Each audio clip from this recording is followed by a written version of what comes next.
This is a powerful verse right here. This is good news. 1 Timothy 2 and verse 4. Who will have all men to be saved and to come unto the knowledge of the truth. Before you can be saved, you have to come to the knowledge of the truth. And this is a process. Coming to the knowledge of the truth is a process. You will come, if God has called you, you will come to the knowledge of the truth. And you will find that it's quite contrary to what is all around you in mainstream churchianity. But anyway, the process of God saving all people involves the return of Christ, the second resurrection, a time that the Bible refers to as the rest of the dead. Now, consider this. Consider this. The judgment of the flood was a physical judgment. It was not eternal. You ever asked the question, well, what will happen to all those people that were wiped out in the flood? It was a physical judgment. God got fed up with sinning mankind, and he said, I'm going to flood the whole earth. He also said he wouldn't do that again, by the way. Flood it with water again. That's the reason you got the rainbow. Okay. God knew that he would resurrect all of those people who were wiped out in the flood, and they would live again and be given their first chance for salvation when the rest of the dead are raised. God knew that.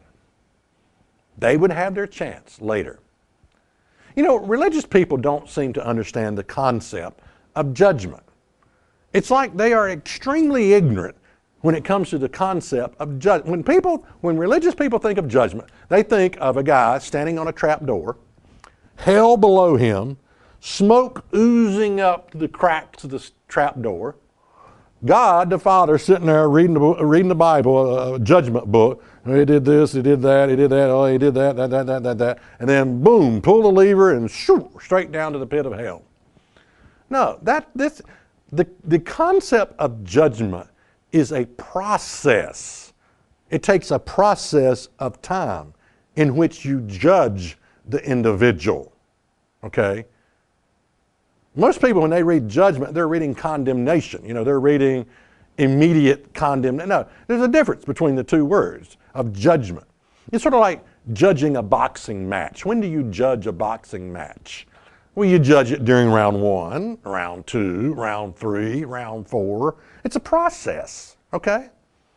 So God is saying that these people are going to enter into a process of where I'm going to judge them. All right? Let's take a look at it. Matthew, something you probably never thought about. Matthew 11 and verse 24. But I say to you that it shall be more tolerable for the land of Sodom in the day of judgment than for thee. Now, Jesus is speaking to the self-righteous Pharisees of his day that didn't need grace or forgiveness. And he's saying, look, I preach this message to you, but it's going to be more tolerable in the day of judgment for Sodom and Gomorrah. Now, what happened to Sodom and Gomorrah? Well, something similar happened to them that happened in the flood. You had a bunch of people wiped out. Sodom and Gomorrah were wiped out by a nuclear blast. They were wiped out by fire, or like a nuclear blast, I should say. But they were wiped out by fire. All of them killed. And Jesus said, look, it's going to be more tolerable for those people in the day of judgment to respond to the truth, to respond to their opportunity for salvation. Now, this judgment period of time will last 100 years, according to Isaiah 65 and verse 20. It's a judgment period of time that these people are going to be given in the future. Yes, in the future.